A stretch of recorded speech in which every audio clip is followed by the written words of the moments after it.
Handa na sa pagdagsa ng mga biyahero ngayong Semana Santa at summer vacation ang Land Transportation Office o LTO Bicol. Inaasahan ng opisina na dadagsa ang mga biyahero simula bukas. Ayon kay LTO Bicol Director Francisco Ranches Jr., upang matiyak ang kaligtasan at kaayusan sa daan, muli nilang ilulunsad ang Oplan Biyaheng Ayos na aarangkada na sa darating na Biyernes, April 11 at magtatagal hanggang sa April 20.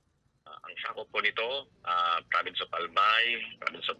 Sa Province of Albay, ang mga naka-duty dito ay mga law enforcers ng Legazpi, Ligao at Tabaco. Province of Camarines Sur, enforcers ng LTO Naga, Iriga, Partido, Pamplona, Ragaya at Pili. Province of Camarines Norte, yung LTO Daet. Province of Catanduanes, LTO Birac. Province of Masbate, LTO Masbate District, LTO Kataingan at Province of Sorsogon, LTO Sorsogon District at LTO Irusin. Bahagi rin ng Oplan Biyaheng Ayos ang pagsasagawa ng mga inspeksyon sa mga ports, terminal at mga pangunahing kalsada. Magpapakalat rin ng help desk ang opisina upang magbigay alalay sa mga biyahero.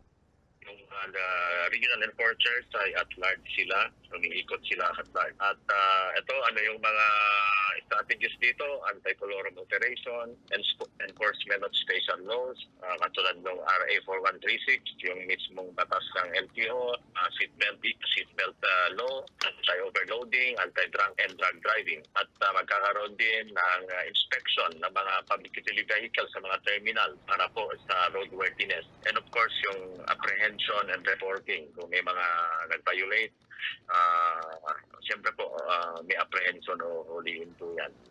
Samantala, makakatuwang rin ng LTO Bicol ang PNP, iba pang government agencies at local government units para sa pagbabantay sa mga daan ngayong Semana Santa at summer vacation. Para sa mga balitang Tatak Bicol, Danica Garcia.